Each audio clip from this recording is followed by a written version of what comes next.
नमस्कार दोस्तों, कैसे हो आप सभी। आई होप कि आप अच्छे होंगे, आपकी पढ़ाई अच्छे से चल रही होगी।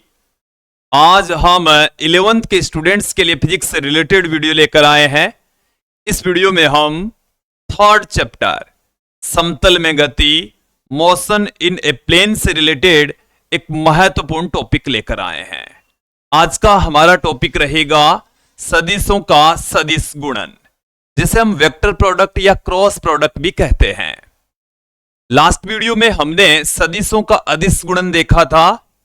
मैं आपको बता दूं कि सदिशों का गुणा दो प्रकार से होता है, सदिशों का सदिश गुणन और सदिशों का अदिश गुणन। उनमें से हमने एक प्रकार देख लिया है। आज हम सदिशों के गुणन का दूसरा प्रकार, सदिश गुणन जिसे हम क्रॉस प्रोडक्ट या वेक्टर प्रोडक्ट भी कहते हैं, इसका विस्तार से अध्ययन करेंगे, डिटेल से अध्ययन करेंगे। विद्यार्थियों, यदि आप हमारे YouTube चैनल पर नए हैं तो चैनल को सब्सक्राइब कर लीजिए, साथ में बेल आइकन भी दबा दीजिए ताकि आपको आगे की वीडियोस की नोटिफिकेशन मिलते रहे। अब मैं इस वीडियो को स्टार्ट करता हूं। जैसा कि मैंने लास्ट वीडियो में आपको बताया कि सदिशों का साधारण गुणा की भांति गुणन नहीं होता। जैसे मैंने एग्जाम्पल दिया था 3 गुणा 4 बराबर 12 होता है, लेकिन यदि दो सदिश 3 और 4 हैं तो उनका गुणा सदैव 12 हो, कोई आवश्यक नहीं है। सदिश गुणन क्या है, चलिए इसको समझ लेते हैं। हमारे पास में यहां पर दो सदिश हैं, पहला सदिश और ये है हमारे पास में दूसरा सदिश। ये जो पहला सदिश है जिसको हम लिख रहे हैं ए वेक्टर से, दूसरा जो सदिश है जिसे हम लिख रहे हैं बी वेक्टर से, और दोनों सदिशों के बीच का जो कोण है उसको मैं लिख रहा हूं थीटा से। हमारे पास में दो सदिश हैं, ए वेक्टर और बी वेक्टर, और दोनों के बीच का जो कोण है वो है थीटा। तो इनके सदिश गुणन को लिखने का जो तरीका है, सबसे पहले तो वो तरीका आप देखें। इसे हम इस तरीके से लिखेंगे ए vector cross B vector, A vector cross B vector. ये बराबर होता है पहले सदिश का परिमाण, पहले सदिश का परिमाण तो ए वेक्टर का मोड, फिर दूसरे सदिश का परिमाण बी वेक्टर का मोड इनटू साइन थीटा। दोनों के बीच के कोण की ज्या का गुणनफल होता है। ये दोनों सदिशों के बीच का कोण यदि थीटा है तो उनकी ज्या को हम कहते हैं साइन थीटा। इनटू में यहां पर एक एकांक सदिश लगाया जाता है जिसको मैंने लिखा है एन केप से, जिसे हमने किससे लिखा है, एन केप से प्रदर्शित किया है।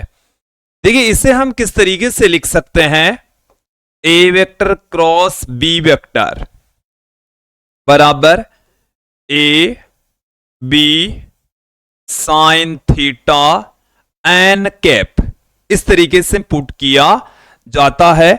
अब एक तो ये एन कैप क्या है इसे समझना होगा, और इसे किस तरीके से परिभाषित कर सकते हैं इसे समझना होगा। तो देखिए जब दो सदिशों का सदिश गुणन होता है तो हमें एक सदिश राशि प्राप्त होती है, एक वेक्टर क्वांटिटी हमें प्राप्त होती है। तो यहां से जब सदिश गुणन हो रहा है तो दूसरी तरफ भी हमें एक सदिश राशि मिलेगी। ए का मोड ले लिया, बी वेक्टर का मोड ले लिया, साइन थीटा अदिश है ही, तो ये सारा सब कुछ अदिश है। मैंने यहां पर इनके सदिश गुणन से जो सदिश राशि प्राप्त हुई उसकी डायरेक्शन एन केप लिख दी है। सदिश गुणन से जो डायरेक्शन है वो एन केप दिशा में होती है। एन केप होता कौन सी डायरेक्शन में है, इसके लिए डायरेक्शन को दिखाने के लिए आप ध्यान देंगे। इसकी डायरेक्शन होती दोनों ही सदिशों के लंबवत, दोनों ही सदिशों के लंबवत एन केप होता है। ये ए से भी 90 डिग्री के एंगल पर और बी से भी 90 डिग्री के एंगल पर होता है। जैसे ये दोनों ए वेक्टर और बी वेक्टर बोर्ड के तल में है तो इस बोर्ड के तल के लंबवत बाहर की ओर एन केप की डायरेक्शन होगी। एक बार पुनः समझ ले, दो सदिशों के सदिश गुणनफल से हमें एक सदिश राशि प्राप्त होती है जिसकी दिशा दोनों सदिशों के तल के लंबवत होती है, या हम यह भी कह सकते हैं दोनों सदिशों के लंबवत होती है। ओके, चलिए ये जो डेफिनेशन है वो यही है कि दो सदिशों का सदिश गुणनफल दोनों सदिशों के परिमाणों व उनके मध्य के कोण की ज्या के गुणनफल के बराबर होता है। ठीक है, तो मैं आपके सामने रख देता हूं दो सदिशों का सदिश गुणन है, सदिशों का सदिश गुणन, दो सदिशों का सदिश गुणन है, दोनों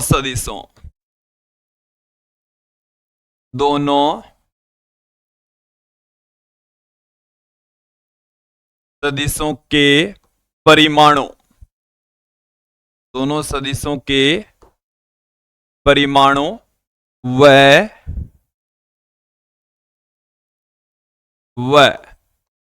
उनके मध्य के कोण की ज्या के गुणनफल के बराबर होता है।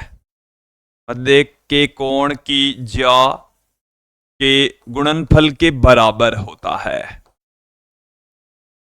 गुणनफल के बराबर होता है, बराबर होता है। अब देखिए यहां पर हमने जो दोनों ही सदिश हैं वो लिए हैं ए वेक्टर और बी वेक्टर। माना कि हमारे पास में दो सदिश ए वेक्टर और बी वेक्टर हैं जिनके बीच का कोण थीटा है, तब ये फॉर्मूला होता है। मान लिया हमने, माना दो सदिश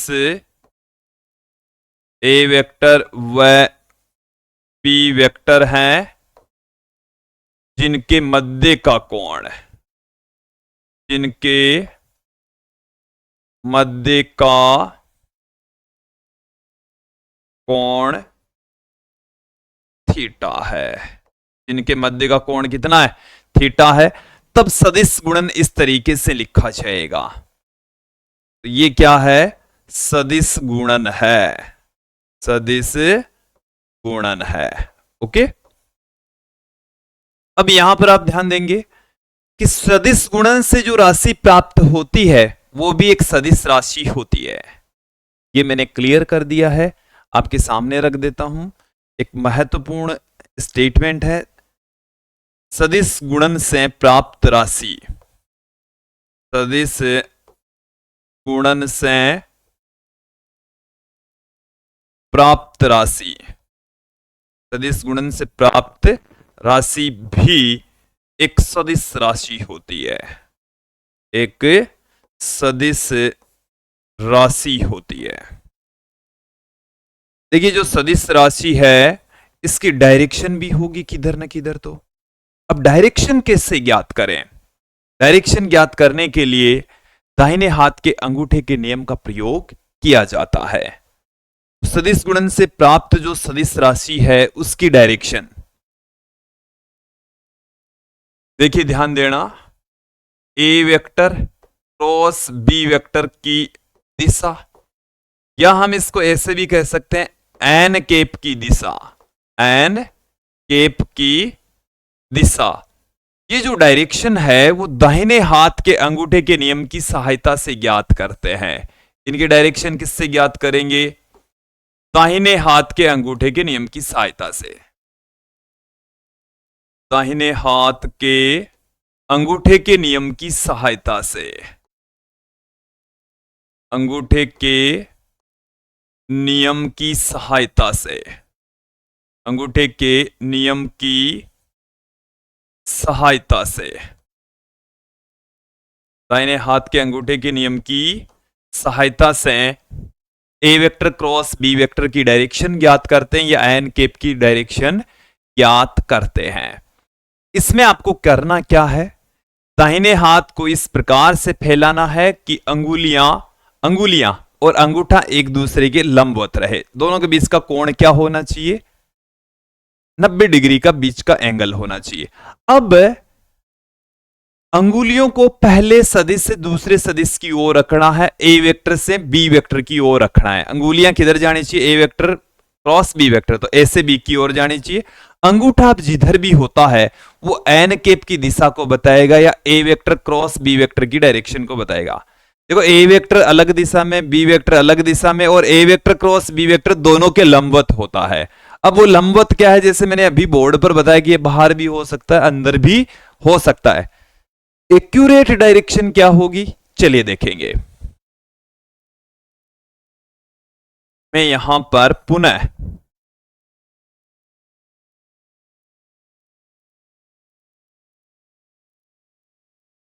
मैं यहां पर दोनों सदिश ले लेता हूं। ये हमारे पास में है ए वेक्टर, ये हमारे पास में है बी वेक्टर, और ये इन दोनों के बीच का कोण है थीटा।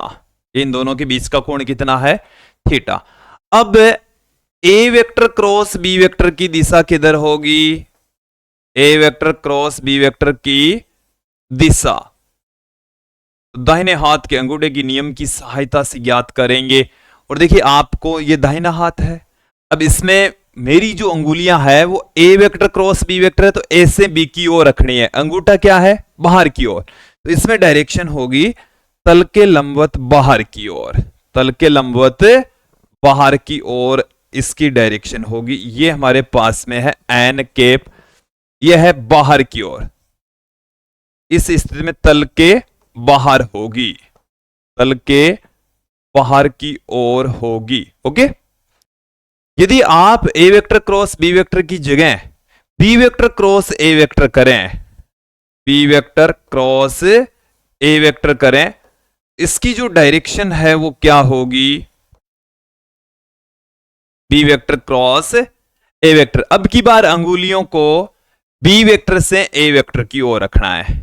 ये बी है, ये ए है, बी से ए की ओर मैं अंगुलियों को इस तरीके से रखूंगा तो अंगूठा है बोर्ड के तल के लंबवत अंदर की ओर, बोर्ड के तल के लंबवत अंदर की ओर, तो यहां पर होगा तल के अंदर, तल के अंदर।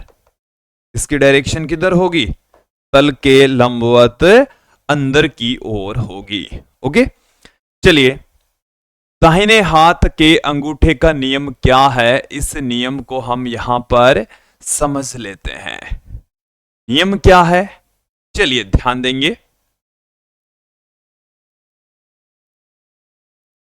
मैं एक बार डायग्राम आपके सामने रख देता हूं।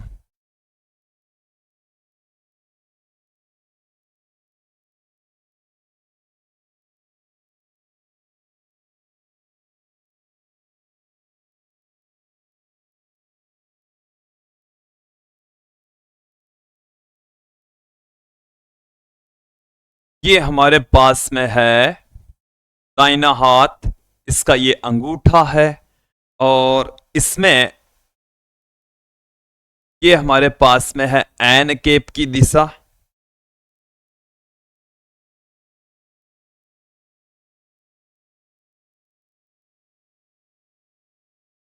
आपको क्या करना है, इन अंगुलियों की डायरेक्शन ए से बी की ओर रखनी है। ए से किधर रखनी है?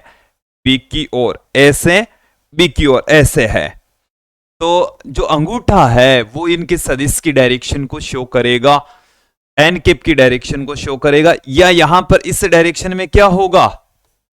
एन कैप की दिशा में ही होगा A vector cross B vector. Okay. तो ये नियम आपको समझ आ जाना चाहिए, क्लियर हो जाना चाहिए। आगे बढ़ते हैं। अब मैं यहां पर बात करता हूं सदिश गुणन से रिलेटेड कुछ इंपॉर्टेंट फैक्ट्स के बारे में। इंपॉर्टेंट फैक्ट्स यहां पर आप देखेंगे। पहला जो फैक्ट है कि सदिश गुणन में क्रम विनिमय गुणधर्म लागू नहीं होता। देख लीजिए, सदिश गुणन, सदिश गुणन में क्रम विनिमय, क्रम विनिमय गुणधर्म लागू नहीं होता। गुणधर्म लागू नहीं होता, नहीं होता है, क्रम विनिमय गुणधर्म लागू नहीं होगा। मतलब क्या है कि A vector cross B vector, A vector cross B vector ये बराबर नहीं होता है B vector cross A vector के, ये दोनों बराबर नहीं होंगे, नॉट इक्वल टू रहेंगे। क्यों? क्योंकि A vector cross B vector को आप लिखेंगे A B sine theta N cap लिखेंगे, और इधर क्या लिखेंगे बी ए साइन थीटा। अब ये जो डायरेक्शन है इसकी जस्ट अपोजिट होगी, एन कैप जिधर होता है उसकी जस्ट अपोजिट डायरेक्शन में होगी।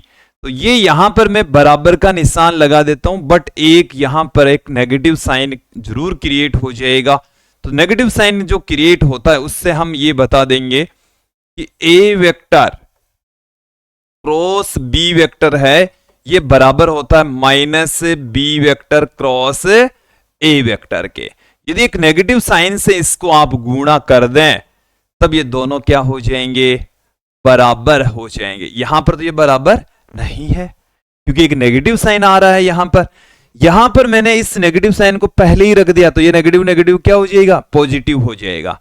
तो इस तरीके से A vector cross B vector और B vector cross A vector दोनों का परिमाण तो समान होता है बट इनकी डायरेक्शन एक दूसरे के अपोजिट होती है, इस कारण से यहां पर एक नेगेटिव साइन प्राप्त होता है। दूसरा है वितरण नियम। देखें कि हमारे पास में पहला सदिश है A vector cross B vector plus C vector, तो यहां पर इस वितरण नियम का अनुपालना होगी, फॉलो होगा। इसको मैं A vector cross B vector plus A vector cross C vector लिख सकता हूं। आपको इनको जैसे जिस क्रम में है उसी क्रम में ही रखना है, क्रम किसी भी स्थिति में चेंज नहीं करना, क्योंकि क्रम चेंज होते ही एक नेगेटिव साइन वहां पर क्रिएट हो जाता है, गलत हो जाएगा। इसलिए आपको किसी भी स्थिति के अंदर क्रम चेंज नहीं करना, वो जिस क्रम में है उसी क्रम में ही आपको पुट करना है। ओके, आगे बढ़ते हैं। फिर देखें यहां पर अपने पास में फॉर्मूला आया है सदिश गुणन का, A vector cross B vector बराबर आ चुका है A B sine theta N cap. ठीक है, यह आया। अब यहां पर आप ध्यान दीजिए कि मैं यहां पर थीटा का अलग अलग मान लेकर चल रहा हूं। पहली कंडीशन क्या है कि थीटा बराबर मैं ले लेता हूं 0 डिग्री। थीटा बराबर 0 डिग्री का मतलब है ये समांतर सदिश हो गए, दोनों एक ही दिशा में हो गए, तो इनको हम कहते हैं समांतर सदिश। इनको हम क्या कहते हैं, समांतर सदिश कहते हैं। और समांतर सदिश हैं तो उस स्थिति में देखिए क्या आ जाएगा, A vector cross B vector बराबर A B sine 0 degree. Sine 0 का मान 0 होता है। अब देखें इसमें भी अभी भी त्रुटि है, साइन 0 का मान 0, पूरी राशि 0 हो गई, उधर 0 आएगा, बट ऐसा नहीं है। दो सदिशों के सदिश गुणनफल से हमें एक सदिश राशि प्राप्त होगी, ये भी एक सदिश होगा। आप इसको 0 वेक्टर दिखाएं, क्या दिखाएं, 0 वेक्टर दिखाना होगा, इस तरीके से रिप्रेजेंट करना होगा। दूसरी स्थिति देखें, थीटा बराबर यदि हम ले लें 90 डिग्री, इनको हम कहते हैं समकोणिक सदिश।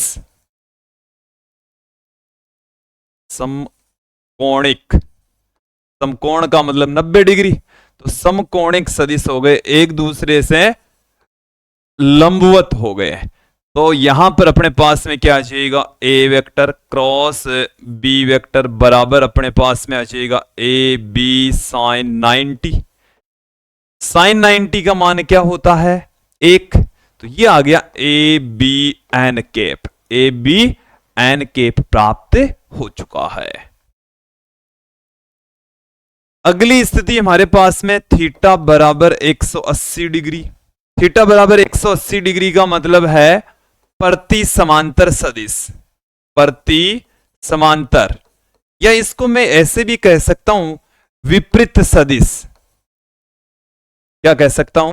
विपरीत सदिश। तो उस स्थिति के अंदर ए वेक्टर क्रॉस बी वेक्टर किसके इक्वल आएगा? ए बी साइन 180 डिग्री, और साइन 180 का मान 0 होता है।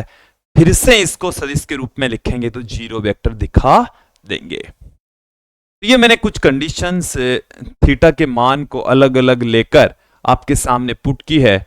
अब मैं जो हमारे पास में अभिलंबवत एकांक सदिश है उनका क्रॉस मल्टीप्लाई आपके सामने रख देता हूं। चलिए, अभिलंबवत एकांक सदिशों का सदिश गुणन। अभिलंबवत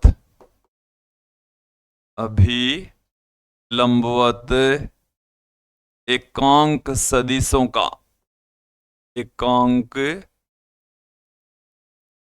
सदिशों का सदिश गुणन।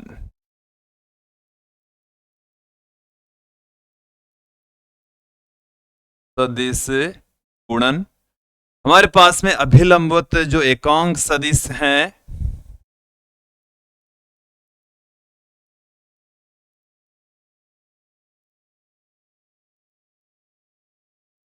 वो इस तरीके से है। ये हमारे पास में है एक्स एक्सिस, ये हमारे पास में है वाई एक्सिस, और ये हमारे पास में है जेड एक्सिस, और ये है इनका प्रतिच्छेद बिंदु ओ। एक्स एक्सिस दिशा में जो एकांक सदिश है उसको हम आई केप से, वाई एक्सिस दिशा में जो एकांक सदिश है उसको हम जे केप से, और जेड एक्सिस दिशा में जो एकांक सदिश है उसको के केप से प्रदर्शित करते हैं। इनके बीच का जो एंगल होता है वो 90 डिग्री का होता है, इस कारण से इनको अभिलंबवत एकांक सदिश कहते हैं। ये केवल और केवल डायरेक्शन को बताते हैं, दिशा को बताते हैं। मैं यहां पर इनका सदिश गुणन आपको बताने जा रहा हूं। देखिए क्या है, सबसे पहले मैं आई केप क्रॉस आई केप आपके सामने रख देता हूं। तो आई केप का मोड, फिर है आई केप का मोड साइन 0 डिग्री, क्योंकि आई केप और आई केप दोनों एक ही दिशा में होंगे, दोनों के बीच का कोण 0 हो गया। एन केप तो अपने फॉर्मूले में आ ही रहा है, इसका जो मान है वो 1, फिर से आई केप का मान 1, साइन 0 का मान 0। तो अपने पास में ये जो राशि आई है वो 0 आई है, इसको मैं 0 वेक्टर से लिख देता हूं। ओके, सिमिलर तरीके से अपने पास में J cap cross J cap क्या आ जाएगा?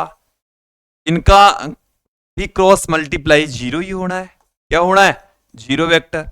इसी प्रकार से के केप क्रॉस के केप कितना होना है? 0 वेक्टर। देखिए, I cap cross I cap, J cap cross J cap, और K cap cross K cap, इनकी वैल्यू 0 होगी, क्योंकि ये समांतर सदिश होते हैं और समांतर सदिशों का सदिश गुणन 0 होता है। अब मैं यहां पर बात करता हूं I cap cross J cap, I cap cross J cap. तो आई केप का मोड जे केप का mod sine 90 degree, sine 90 degree. तो आई केप का जो मोड है वो 1 हो गया। आई केप का मोड कितना हो गया? 1। फिर जे केप का मोड भी 1, साइन 90 का मान भी 1। एकांक सदिश एन केप रह गया है। क्या आ गया? N cap. अब इस एन केप के डायरेक्शन का निर्धारण यहां पर कर लेते हैं। पहले सदिश से दूसरे सदिश की ओर अंगुलियां रखनी है, तो एक्स एक्सिस से वाई एक्सिस की ओर अंगुलियां रखनी है। तो अपना जो अंगूठा है वो जेड एक्सिस की ओर होगा। इधर होगा, जेड एक्सिस की ओर होगा, और जेड एक्सिस की ओर जो एकांक सदिश होता है वो के केप होता है। तो I cap cross J cap ये बराबर आ जाएगा के cap. I cap cross J cap बराबर क्या आ गया? के केप आ चुका है। ओके, इसी प्रकार से आप ध्यान देंगे J cap cross K cap, J cap cross K cap. तो जे केप का मोड के केप का mod sine 90 degree N cap. J cap का मान 1, के केप का मान 1, साइन 90 का मान 1, एन केप रह गया। अब की बार ये जो एन केप है वो किधर होगा? जे cap cross K cap. J cap तो ऊपर और के केप है इधर बोर्ड के तल के लंबवत बाहर की ओर। अंगुलियां ऐसे रखेंगे, अंगूठा मेरा हो गया एक्स एक्सिस दिशा में, अंगूठा क्या हो गया? एक्स एक्सिस दिशा में। तो अपने पास में क्या आ चुका है? जे केप क्रॉस के केप बराबर एक्स एक्सिस दिशा में जो एकांक सदिश है उसको हम आई केप से लिख देंगे। किससे पुट कर देंगे? आई केप से पुट कर देंगे। अब यहां पर बात करता हूं मैं के केप क्रॉस आई केप। तो के cap cross I cap similar तरीके से आप इनका क्रॉस मल्टीप्लाई करेंगे तो जे केप आ जाएगा। ये ऐसे चलेगा तो जे केप की डायरेक्शन में अंगूठा रहेगा। यदि आप इनकी डायरेक्शन चेंज कर देते हैं, मतलब इनका क्रम चेंज कर देते हैं, जे केप क्रॉस आई केप कर देते हैं, तो ये माइनस के केप के बराबर आ जाएगा। इसी प्रकार से इसकी भी आप डायरेक्शन चेंज कर देंगे, के केप क्रॉस जे केप, तो ये माइनस में आई केप के बराबर, और ये आई केप क्रॉस के केप ये आ जाएगा माइनस में जे केप के बराबर। ओके, एक इसको याद करने का तरीका मैं आपके सामने रख देता हूं, चलिए ध्यान देंगे। कैसे याद करोगे? ये हमारे पास में ये है आई केप, ये है जे केप, और ये हमारे पास में है के केप। तो यदि आई को जे से गुणा करोगे तो क्या आएगा? आई केप क्रॉस जे केप बराबर आ जाएगा के केप। ओके, आई केप क्रॉस जे केप, ये जो एरो का निशान है उसके अकॉर्डिंग चलते हैं तब तो ऐसे है, जे केप क्रॉस के केप आ जाएगा आई केप, के केप क्रॉस आई केप ये आ जाएगा जे केप। आप क्रम चेंज कर देते हैं, अपोजिट डायरेक्शन में चलते हैं, जैसी डायरेक्शन हमने दिखाई है तो आएगा तो मान वही।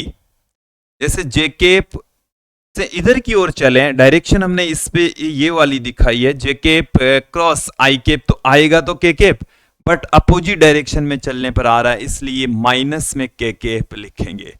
ये एक याद करने का तरीका है, मेथड है। आप इसको देख सकते हैं, इसको फॉलो कर सकते हैं। अब मैं दो सदिशों का सदिश गुणन बताने जा रहा हूं जो कि एकांक सदिशों के रूप में है। लंबा चौड़ा गुणा हो जाएगा। हमारे पास में एक सदिश राशि है ए वेक्टर बराबर ए X I cap plus A Y J cap plus A Z K cap. दूसरी जो सदिश राशि है वो हमारे पास में है, दूसरी जो सदिश राशि है वो है बी वेक्टर, जो कि बी एक्स आई के plus B Y J K plus B Z K cap, ये है हमारे पास में। अब मुझे चाहिए A vector cross B vector, A vector cross B vector चाहिए, A vector cross B vector. Then अपने पास में देखिए क्या आ जाएगा, A X I cap plus A Y J cap plus A Z K cap cross B X I cap plus B Y J cap plus B Z K cap. Cross multiply एक एक करके multiply होगा। तो यहां पर आप ध्यान देंगे ये इससे मल्टीप्लाई होगा तो ए एक्स बी एक्स और ये आ गया आई केप क्रॉस आई केफ। अब ये अगली वाली राशि से गुणा होगा तो A X B Y I cap cross J cap, फिर प्लस में A X B Z I cap cross K cap plus plus A Y B X, क्रम चेंज नहीं करना, इसमें जे फिर उसमें आई, फिर ये आ गया अपने पास में A Y P Y J cap cross J cap, क्योंकि क्रम चेंज कर दोगे तो सदिश गुणा में उसका अर्थ ही अलग हो जाता है।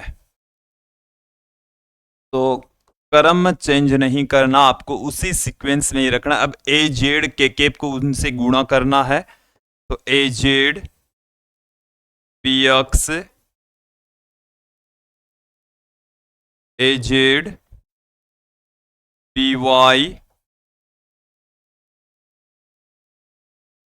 फिर है हमारे पास में A Z B Z K cap cross K cap.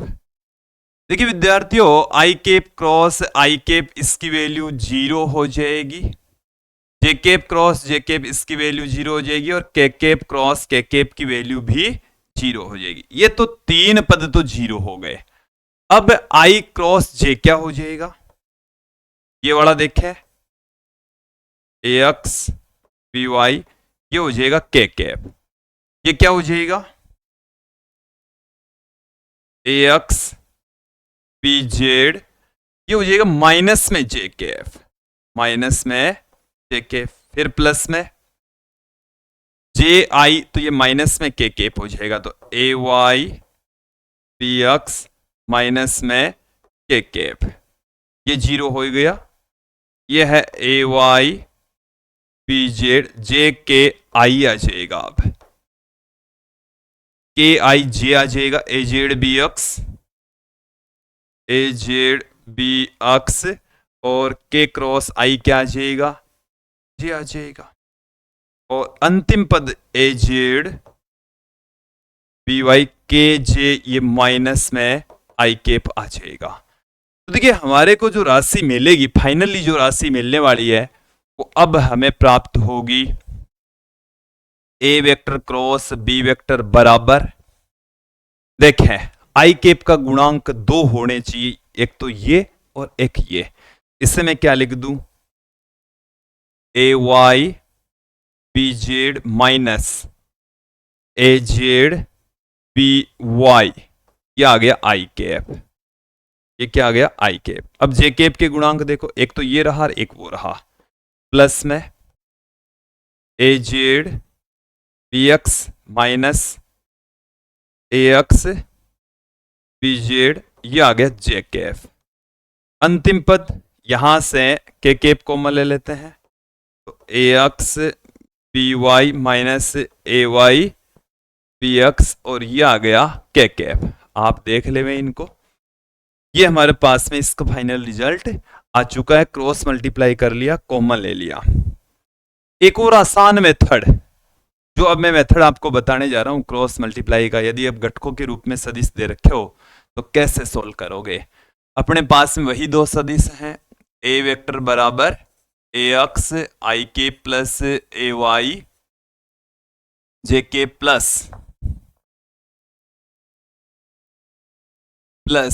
A Z के, और बी वेक्टर बराबर हमें दे रखा है बी एक्स आई के plus B Y J K plus B Z K cap. ठीक है, अब इनका क्रॉस मल्टीप्लाई मेथड समझे।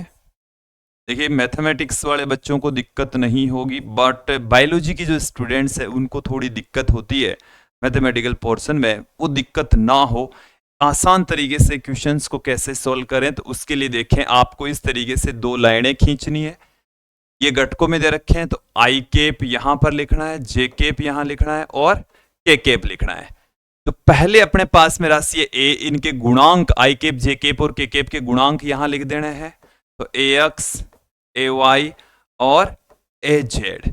फिर बी के जो घटक हैं आई केप जे केप और के केप के गुणांक, उनको यहां पर लिख देते हैं बी वाई और बी जेड। क्या होगा आई कैफ। अब क्या करना है, इस वाले रो और कॉलम दोनों को छोड़ देना है, इस वाली लाइन और इस वाली लाइन को छोड़ दो, ये बच गए।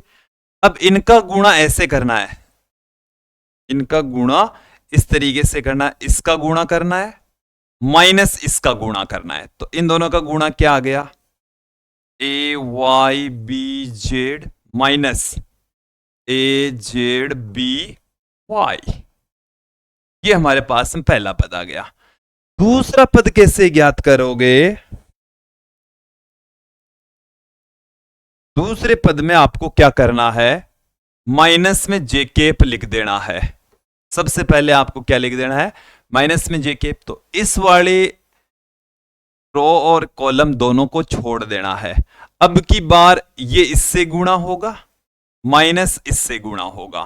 तो इन दोनों का गुणा आ गया अपने पास में A X B Z minus A, minus का साइन आएगा, माइनस ए जेड बी एक्स।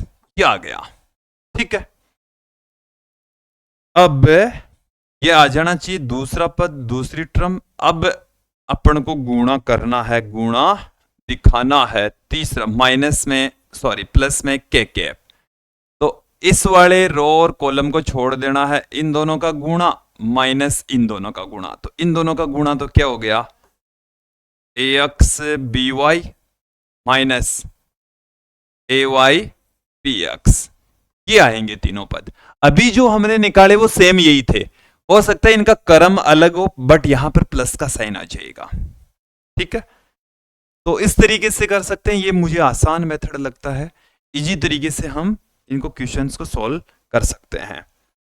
अब सदिश गुणा तो हमने आपको बता दिया, बट क्या ये कहीं काम में आएंगे, तो जी हाँ दोस्तों, ये बहुत सारी जगह यूज में आने वाले हैं।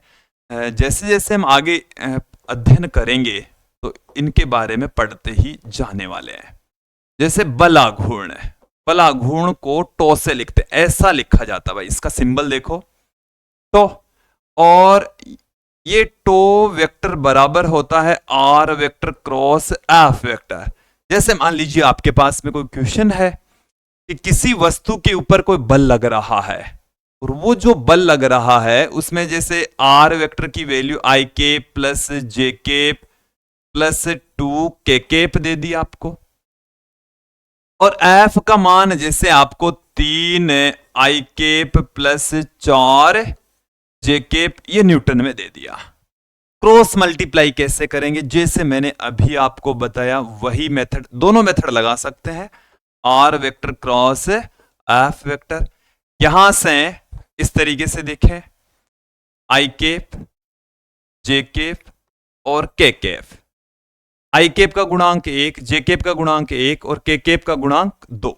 उधर आई केप का गुणांक 3, जे केप का गुणांक 4 और के केप का गुणांक है ही नहीं तो 0, ठीक है।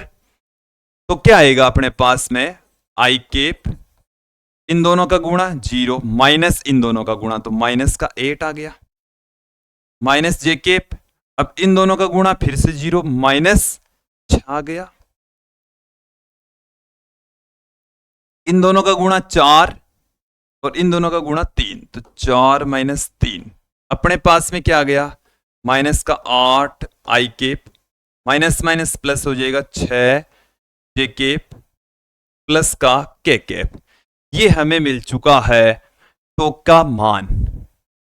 तो इस तरीके से हम यदि अपने को घटकों के रूप में दे रखा हो दो सदिशों के मान, तो क्रॉस मल्टीप्लाई ऐसे ज्ञात करते हैं। कुछ एग्जांपल्स और मैं आपके सामने रख देता हूं। कोणीय संवेग, कोणीय संवेग, कोणीय संवेग को हम जे से लिखते हैं, ये होता है R vector cross L vector. थोड़ा हमने गलत लिख दिया है, R vector cross P vector, इस तरीके से हम पुट कर सकते हैं। ये भी हमारे पास में क्या है, क्रॉस मल्टीप्लाई या क्रॉस प्रोडक्ट, वेक्टर प्रोडक्ट के एग्जांपल्स हैं। विद्यार्थियों, ये था आज का हमारा वीडियो जिसमें हमने सदिशों का सदिश गुणन देखा, समझा। लास्ट वीडियो में हमने अदिश गुणन देखा था, और मुझे उम्मीद है आपको ये जो दोनों टॉपिक है वो समझ में आ गए होंगे, क्योंकि दोनों ही टॉपिक है वो अति महत्वपूर्ण है, वेरी वेरी इंपॉर्टेंट है। क्योंकि जब तक आप फिजिक्स पढ़ेंगे, कंपटीशन एग्जाम की तैयारी करेंगे, तो आपके लिए ये दोनों ही टॉपिक काफ़ी यूजफुल है, इनको ढंग से क्लियर कर लें। इनके कुछ एग्जाम्पल्स और देख लें ताकि आप इनको बेटर तरीके से समझ सकें, सॉल्व कर सकें। आज की इस वीडियो में इतना ही, नेक्स्ट वीडियो में फिर मिलते हैं। धन्यवाद दोस्तों।